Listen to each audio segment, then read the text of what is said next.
नमस्कार दोस्तों, कैसे हो आप सब। दोस्तों, हमारी एमपीजीके की वीडियो सीरीज के इस वीडियो में हमें चर्चा करनी है सूक्ष्म, लघु और मध्यम उद्योगों के बारे में। तो चलिए चर्चा को शुरू करते हैं।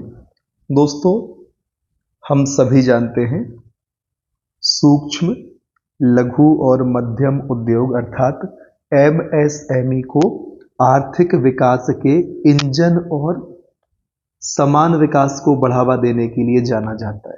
यदि आप में से कोई विद्यार्थी इस लाइन को एक्सप्लेन कर पाए तो कमेंट सेक्शन में उसका हार्दिक स्वागत है कि आखिर हम ऐसा क्यों कहते हैं कि जो सूक्ष्म, लघु और मध्यम उद्योग हैं वे आर्थिक विकास और समान विकास के लिए बहुत ज़्यादा कारगर है, आर्थिक विकास के इंजन हैं और समान विकास को बढ़ावा देने के लिए बहुत महत्वपूर्ण भूमिका निभाते हैं। तो दोस्तों, इन्हीं एमएसएमई को मजबूत करने के लिए 5 अप्रैल वर्ष 2016 को सूक्ष्म, लघु और मध्यम उद्यम विभाग का गठन किया गया। तो आपको ध्यान क्या रखना है कि सूक्ष्म, लघु एवं मध्यम उद्यम विभाग का गठन कब किया गया? तो 5 अप्रैल 2016 को किया गया। इस बिंदु को आपको बिल्कुल भी नहीं भूलना है। और दोस्तों, मध्य प्रदेश में सामाजिक आर्थिक विकास और रोजगार के अवसर को बढ़ावा देने के लिए एमएसएमई को मदद करता है। कौन? यह सूक्ष्म, लघु और मध्यम उद्यम विभाग। ठीक। फिर ग्रामीण उद्यमिता को बढ़ावा देकर विभिन्न ग्रामीण अर्थव्यवस्था को बढ़ावा देता है और इस प्रकार सामान्य रूप से ग्रामीण लोगों और विशेष रूप से ग्रामीण महिलाओं को सशक्त बनाता है। कौन? एमएसएमई अर्थात सूक्ष्म, लघु और मध्यम उद्योग। साथ ही साथ यह सूक्ष्म, लघु और मध्यम उद्यम विभाग जिसका गठन 5 अप्रैल वर्ष 2016 को किया गया। ठीक, ये तो बात हो गई ऊपर ऊपर की, है ना। अब बात करते हैं कि एमएसएमई से संबंधित मध्य प्रदेश के द्वारा क्या प्रयास किए गए, मध्य प्रदेश सरकार के द्वारा क्या प्रयास किए गए। तो आपको ध्यान रखना है कि जो भी नीति, रोड मैप, योजना की हम बात करेंगे वो किस सन में शुरू हुई। जैसे कि मध्य प्रदेश स्टार्टअप नीति 2022 की है, ध्यान रखना है। मध्य प्रदेश स्टार्टअप नीति सन 2022। फिर मध्य प्रदेश रोड मैप अर्थात आत्मनिर्भर मध्य प्रदेश का रोड मैप वर्ष 2023 में लाया गया। फिर मध्य प्रदेश मुख्यमंत्री उद्यम क्रांति योजना वर्ष 2022 में लाई गई। नवीकरणीय ऊर्जा नीति आई थी 2022 में। इथेनॉल और जैव ईंधन उत्पादन योजना 2021, औद्योगिक संवर्धन नीति 2021 और एक जिला एक उत्पाद योजना। दोस्तों, इसकी चर्चा भी विस्तार से हमें करनी है कि किस उत्पाद को किस जिले में जोड़ा गया है। ठीक है, तो हमें कैसे ध्यान रखना है? सबसे पहले 2022 में जो जो चीजें हुई हैं उनको ध्यान रखते हैं। मध्य प्रदेश स्टार्टअप नीति 2022 की है। इसके अलावा मध्य प्रदेश मुख्यमंत्री उद्यम क्रांति योजना, मध्य प्रदेश में नवीकरणीय ऊर्जा नीति, ये 3 चीजें स्टार्टअप नीति, उद्यम क्रांति योजना और नवीकरणीय ऊर्जा नीति कब आई? 2022 में आई। इसी प्रकार से दोस्तों 2021 की बात करें तो 2021 में आपके लिए इथेनॉल और जैव ईंधन उत्पादन योजना, साथ ही साथ औद्योगिक संवर्धन नीति देखने को मिलेगी। और दोस्तों, जो आत्मनिर्भर मध्य प्रदेश का रोड मैप है वह कब आया? तो दोस्तों वह आया 2023 में। तो इन चीजों को आपको ध्यान रख लेना है। स्टार्टअप, उद्यम क्रांति और नवीकरणीय ऊर्जा नीति वर्ष 2022, इथेनॉल और जैव उत्पादन योजना और औद्योगिक संवर्धन नीति वर्ष 2021 और आत्मनिर्भर मध्य प्रदेश रोड मैप वर्ष 2023। इनको आपको ध्यान रखना है। अब हम चर्चा करते हैं एमएसएमई के तहत मध्य प्रदेश सरकार की योजनाओं के बारे में। दोस्तों, सिर्फ योजना चलाने से भी कुछ नहीं होता। जब तक उनका क्रियान्वयन हर स्तर पर बढ़िया तरीके से सुनिश्चित नहीं किया जाता तो फिर जिन उद्देश्यों को ध्यान में रखकर इन योजनाओं को बनाया गया है वे उद्देश्य धूमिल होते नजर आते हैं। फिर चाहे दोस्तों वह प्रशासनिक मशीनरी हो या किसी भी स्तर पर कोई भी चूक होती है तो योजनाओं की जो एक्चुअल उद्देश्य हैं वे सफल नहीं हो पाते, उनकी प्राप्ति नहीं हो पाती। खैर, हम पढ़ते हैं कि कौन सी योजनाएं हैं जो एमएसएमई के तहत मध्य प्रदेश सरकार की हैं, कब उनकी शुरुआत हुई थी और क्या उनका उद्देश्य है। तो सबसे पहले बात होगी मुख्यमंत्री उद्यम क्रांति योजना की। प्रारंभ हुई थी वर्ष 2022 में और यहाँ पर उद्देश्य क्या था? शिक्षित युवाओं को गारंटी के बिना ऋण उपलब्ध करवाना इस योजना का उद्देश्य है। और दोस्तों, जिन भी शिक्षित युवाओं ने इसका लाभ लेना चाहा होगा वे इसके रिजल्ट को, इसके परिणाम को आपके समक्ष लेकर आ सकते हैं। ध्यान रखना है, मुख्यमंत्री उद्यम क्रांति योजना जिसकी शुरुआत हुई थी वर्ष 2022 में और शिक्षित युवाओं को बिना गारंटी के ऋण उपलब्ध करवाने का इसका उद्देश्य था कि यदि विद्यार्थी, शिक्षित युवा, विद्यार्थी नहीं शिक्षित युवा ऋण लेना चाहते हैं किसी कार्य को शुरू करने के लिए, तो उन्हें प्रॉपर्टी गिरवी नहीं रखनी होगी, गोल्ड लोन नहीं, इस तरीके से कुछ गिरवी रख के लोन नहीं मिलेगा, बिना गारंटी के उनको लोन मिल जाएगा बशर्ते युवा शिक्षित हो। फिर दोस्तों बात करते हैं मुख्यमंत्री युवा उद्यमी योजना की और मुख्यमंत्री स्वरोजगार योजना की। साथ में क्यों देखा?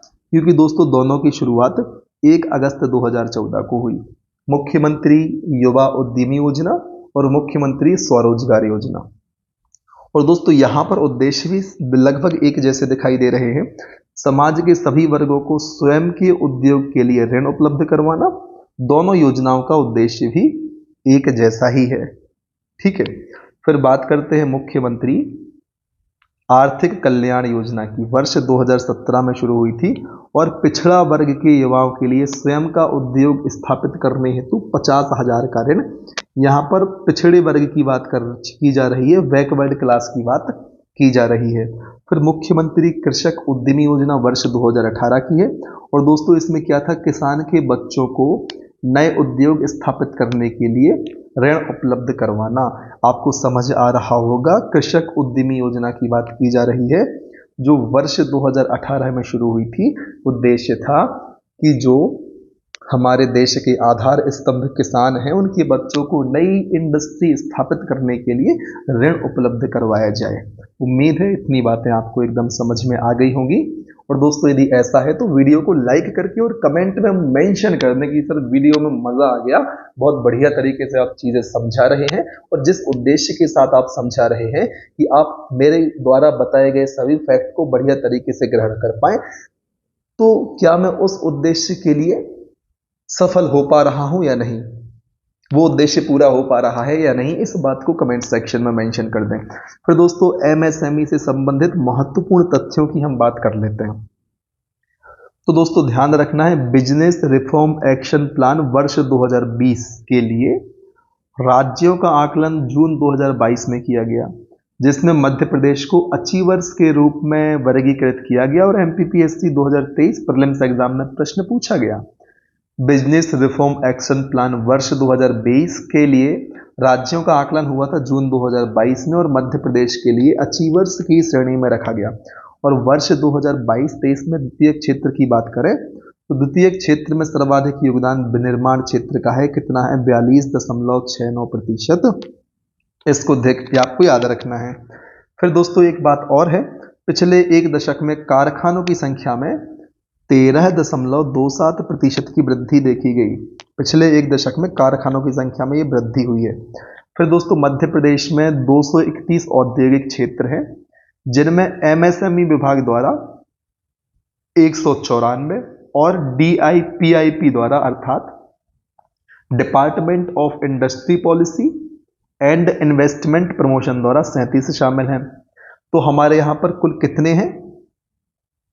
231 औद्योगिक क्षेत्र हैं जिनके लिए दोस्तों एमएसएमई ने कितना 194 एमएसएमई के द्वारा और जो 37 हैं डीआईपीआईपी के द्वारा शामिल किए गए हैं। फिर बात करते हैं दोस्तों इंदौर में 4 आईटी एसईजेड हैं, एक सरकारी क्रिस्टल आईटी पार्क है और 3 निजी रूप से संचालित एसईजेड हैं जिसमें है इंफोसिस, टीसीएस और इम्पैक्ट का शामिल है। इनको आपको ध्यान रखना है। क्रिस्टल आईटी पार्क कहाँ पर है? इंदौर में है। इंदौर में कुल कितने आईटी एसईजेड हैं, स्पेशल इकोनॉमिक जोन है? तो 4 स्पेशल इकोनॉमिक जोन आईटी से संबंधित है मध्य प्रदेश के इंदौर जिले में। एक तो गवर्नमेंट हो गया क्रिस्टल आईटी पार्क, 3 निजी रूप से संचालित हैं इंफोसिस, टीसीएस और इम्पैक्ट। इतनी चीजें तो बिल्कुल क्लियर होंगी। फिर दोस्तों इंदौर में टेक्सटाइल पार्क, जिसे हिंदी में परिधान पार्क कहते हैं, और हीरा क्षेत्र को बढ़ावा देने के लिए रत्न एवं ज्वेलरी पार्क, जिसे हम जेम्स एंड ज्वेलरी पार्क कहते हैं, वे प्रस्तावित हैं। तो परिधान या टेक्सटाइल पार्क और जेम्स एंड ज्वेलरी पार्क कहां पर प्रस्तावित है? हमारे प्यारे इंदौर में प्रस्तावित है। फिर बात करते हैं दोस्तों उज्जैन के विक्रम उद्योगपुरी क्षेत्र में मेडिकल डिवाइस पार्क की स्थापना की गई है। बहुत महत्वपूर्ण फैक्ट है, मेडिकल डिवाइस पार्क कहां पर? विक्रम उद्योगपुरी क्षेत्र। यह क्षेत्र कहां पर है? तो दोस्तों यह क्षेत्र है उज्जैन में, बाबा महाकाल की नगरी उज्जैन में। फिर दोस्तों रेडीमेड गारमेंट कॉम्प्लेक्स की इंदौर में स्वीकृति दी गई है। यदि हम बात करें मध्य प्रदेश में 4 निवेश गलियारों की, तो वे कौन कौन से हैं? भोपाल इंदौर है, भोपाल बीना है, जबलपुर कटनी सतना सिंगरौली है, और मुरैना ग्वालियर शिवपुरी गुना में बनाए जाने हैं 4 निवेश गलियारे। कहां कहां? भोपाल इंदौर, भोपाल बीना, जबलपुर कटनी सतना सिंगरौली और मुरैना ग्वालियर शिवपुरी गुना में बनाए जाने हैं इस प्रकार के 4 निवेश गलियारे। तो इनको भी आपको ध्यान रखना है, और जितने भी फैक्ट्स की हम चर्चा कर रहे हैं ना, उन सारे फैक्ट को आपको ध्यान रख लेना है, ठीक। फिर चर्चा करते हैं जनवरी 2023 की। क्या हुआ था भाई? जनवरी 2023 से भोपाल हवाई अड्डे पर एयर कार्गो टर्मिनल की शुरुआत की गई। कहां की गई भाई एयर कार्गो टर्मिनल की शुरुआत? भोपाल हवाई अड्डे पर या भोपाल एयरपोर्ट पर की गई जनवरी 2023 से। फिर पर्यटन और अधिक उत्तरदायी और टिकाऊ बनाने के लिए, अर्थात पर्यटन को अधिक उत्तरदायी और टिकाऊ बनाने के लिए Madhya Pradesh responsible tourism mission चालू किया गया है। क्यों किया गया है भाई Madhya Pradesh responsible tourism mission? ताकि मध्य प्रदेश के अंतर्गत जो पर्यटन है उसे और अधिक उत्तरदायी और टिकाऊ बनाया जा सके। तो दोस्तों रिस्पॉन्सिबल का मतलब ही उत्तरदायी होता है, तो आप वैसे भी समझ लेंगे। फिर बात करते हैं मध्य प्रदेश में अधोसंरचना का विकास। तो चलिए शुरुआत कर लेते हैं। दोस्तों अधोसंरचना या इंफ्रास्ट्रक्चर से आशय है अर्थव्यवस्था का ढांचा, और इसमें ऊर्जा, परिवहन, संचार, बैंकिंग, शिक्षा और स्वास्थ्य शामिल होते हैं। यदि हम बात करें अधोसंरचना के वर्गीकरण की, तो हम 2 भागों में बात कर देखते हैं, भौतिक अधोसंरचना और सामाजिक अधोसंरचना। भौतिक अधोसंरचना में ऊर्जा, परिवहन, संचार शामिल है, और सामाजिक अधोसंरचना में वे सारी चीजें समाज के लिए बहुत एसेंशियल होती हैं, बहुत जरूरी होती है, जैसे शिक्षा और स्वास्थ्य के बिना आप एक समृद्ध समाज की कल्पना नहीं कर सकते। और बैंकिंग भी दोस्तों उसका ही हिस्सा है, क्योंकि स्वास्थ्य और शिक्षा कहीं ना कहीं चीजों से जुड़ी हुई हैं आपस में, ठीक। और दोस्तों जब सामाजिक अधोसंरचना बढ़िया होगी, तो जो बाकी चीजें हैं, शिक्षा से हमारा मानव विकास और उन्नत होगा, स्वास्थ्य से भी हमारी एफिशिएंसी, कार्य क्षमता बढ़ेगी, तो सारी चीजें बढ़िया तरीके से मैनेज होंगी और हमारा देश प्रगति की पथ पर निरंतर अग्रसर होगा, ठीक है। तो अब बात करते हैं ऊर्जा संसाधन की, एनर्जी रिसोर्सेस की। दोस्तों मार्च 2022 तक राज्य की कुल स्थापित क्षमता के अनुसार मध्य प्रदेश देश के 8वें पायदान पर है, ठीक। और नवीकरणीय ऊर्जा में मध्य प्रदेश का, सौर ऊर्जा की बात करें तो 4था, पवन ऊर्जा की बात करें तो 8वां, और बायोमास ऊर्जा में 2रा स्थान है। तो दोस्तों सौर, पवन और बायोमास तीनों नवीकरणीय ऊर्जा के संसाधन हैं, और इनमें दोस्तों सौर ऊर्जा में देश में मध्य प्रदेश का 4था, पवन ऊर्जा में 8वां और बायोमास ऊर्जा में 2रा स्थान है। और बात करें वर्ष 2022 में प्रति व्यक्ति बिजली की उपलब्धता कितनी थी, तो लगभग 1185 किलोवाट थी प्रति व्यक्ति बिजली की उपलब्धता। तो इन चीजों को आपको ध्यान रखना है, ठीक। अब बात करते हैं दोस्तों ट्रांसपोर्टेशन की, परिवहन की। तो लोक निर्माण विभाग के अनुसार वर्ष 2021 में मध्य प्रदेश में नेशनल हाईवे की लंबाई कितनी थी? तो 8858 किलोमीटर। स्टेट हाईवे की लंबाई 11,389 किलोमीटर और जिला सड़कों की लंबाई 23,401 किलोमीटर। अन्य सड़कों की बात करें जो ग्रामीण स्तर पर है तो 29,313 किलोमीटर है और कुल सड़कों की लंबाई दोस्तों मध्य प्रदेश में 72,961 किलोमीटर है। तो आपको ध्यान रखना है कुल लंबाई 72,961, नेशनल हाईवे 8858 किलोमीटर, राजकीय हाईवे 11,389 किलोमीटर। और दोस्तों ये आंकड़े अपडेटेड हो सकते हैं 2021 के अनुसार यहाँ पर बताया जा रहा है। परिवहन वाले चैप्टर में हमने लेटेस्ट आंकड़ों की चर्चा की है जहां तक मुझे याद आ रहा है, तो उस वीडियो को आप ध्यान रखें और फिर उन आंकड़ों को ध्यान रखें। और दोस्तों मध्य प्रदेश में रेल ट्रैक की कुल लंबाई है 5150 मीटर, 5150 किलोमीटर। कितनी है रेलवे ट्रैक की लंबाई मध्य प्रदेश में? कुल 5150 किलोमीटर। और दोस्तों रेलवे ट्रैक के मामले में मध्य प्रदेश का देश में 5वां स्थान है। इस चीज को भी आपको ध्यान रख लेना है।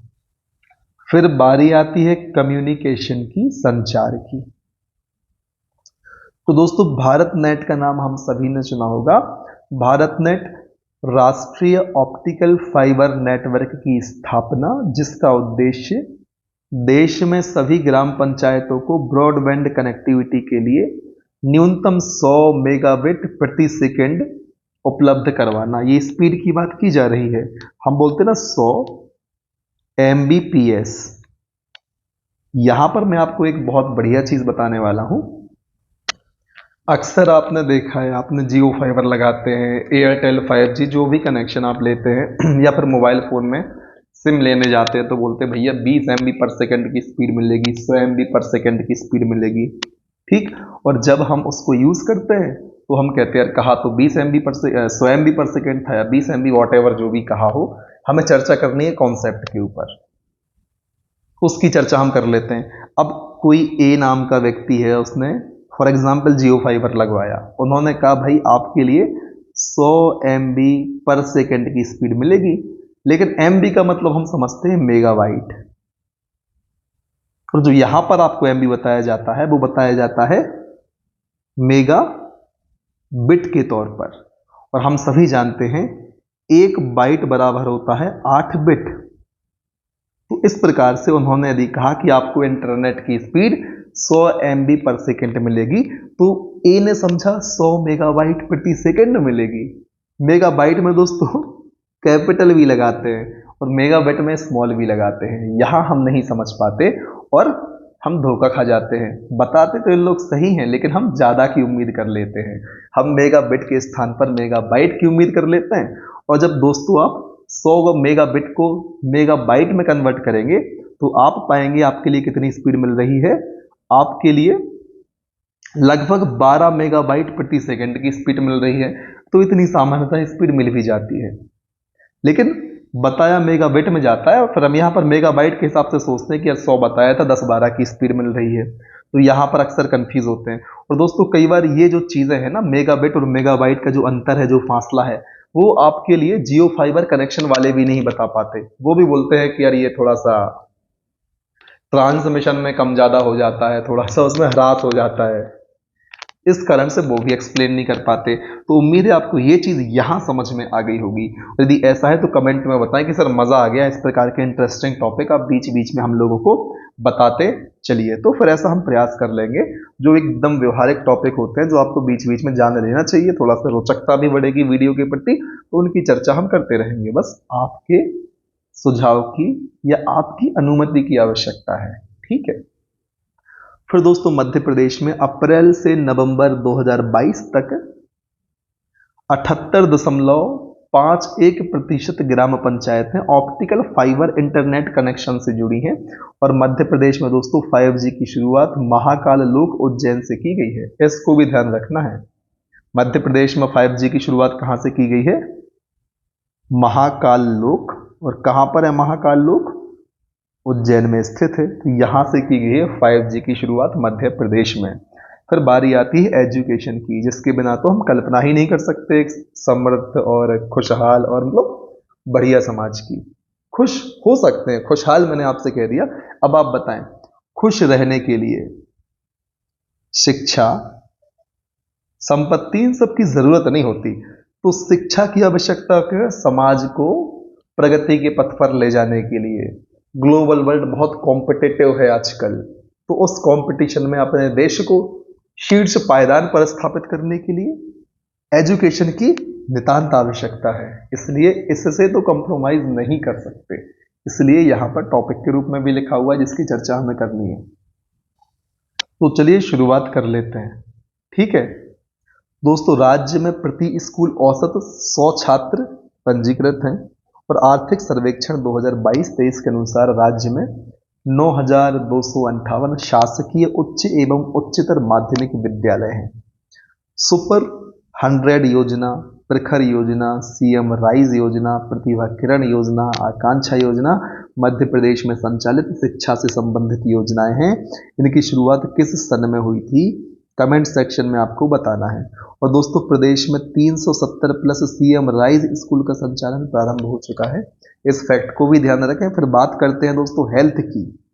दोस्तों तन स्वस्थ तो मन स्वस्थ, ये बात भी बिल्कुल परफेक्ट बैठती है। यदि आपकी हेल्थ ठीक नहीं होगी तो आपकी एफिशिएंसी ऑटोमेटिकली गिर जाएगी। तो शिक्षा, स्वास्थ्य बहुत एसेंशियल, बहुत आवश्यक चीज है किसी भी व्यक्ति के विकास के लिए, बहुमुखी विकास के लिए, ठीक है। तो हेल्थ की बात कर लेते हैं दोस्तों। जो आंकड़े यहाँ पर दिखाए जा रहे हैं पुराने आर्थिक सर्वेक्षण के आधार पर दिखाए जा रहे हैं, जब नया आएगा तो उसकी चर्चा भी की जाएगी। आपको निश्चिंत रहना है, जो कोई नए डाटा हमें मिलते हैं तो उनको आप तक साझा करने का हम जरूर प्रयास करेंगे। फिलहाल आप जब आंकड़े देखें तो ये जरूर देखें कि कब के आंकड़ों की बात की जा रही है। हो सकता है आपने कुछ याद कर लिया 2022 के परिप्रेक्ष्य में एग्जाम में, 19 के परिप्रेक्ष्य में या 23 के परिप्रेक्ष्य में पूछ लिया, तो इस चीज को आपको ध्यान रखना है, ठीक है। फिर बात करते हैं स्वास्थ्य की। तो दोस्तों स्वास्थ्य सेवा संचालनालय की रिपोर्ट के अनुसार वर्तमान में मध्य प्रदेश में कुल 10,111 स्वास्थ्य उप स्वास्थ्य केंद्र हैं, 1415 प्राथमिक स्वास्थ्य केंद्र हैं, 353 CHC मतलब कम्युनिटी हेल्थ सेंटर या सामुदायिक स्वास्थ्य केंद्र हैं, 135 सिविल अस्पताल हैं, 52 जिला अस्पताल मध्य प्रदेश की जनसंख्या को स्वास्थ्य सेवाएं प्रदान कर रही हैं, ठीक है। तो अब जिलों की संख्या 55 हो गई, तो यहां भी परिवर्तन देखने को मिल जाएगा। फिर दोस्तों प्रदेश में प्रधानमंत्री स्वास्थ्य सुरक्षा योजना के प्रथम चरण के अंतर्गत 7 नवीन चिकित्सा महाविद्यालय जो कि क्रमशः नहीं बोलेंगे दोस्तों, जो कि दतिया, विदिशा, खंडवा, रतलाम, शहडोल, शिवपुरी और छिंदवाड़ा में MBBS तथा स्नातकोत्तर जिसे PG कहते हैं पाठ्यक्रम प्रारंभ हो गए हैं। पर दोस्तों राज्य में एक स्किन बैंक, एक बोन बैंक और 14 आई बैंक पंजीकृत हैं। तो ये कुछ आंकड़े हैं दोस्तों, और इनका उपयोग आप प्रीलिम्स के साथ साथ मेंस एग्जाम में करेंगे तो मेंस में जो आपकी कॉपी होगी ज़्यादा इफेक्टिव, ज़्यादा अट्रैक्टिव लगेगी, उसमें कुछ नई चीज़ें देखने को मिलेंगी।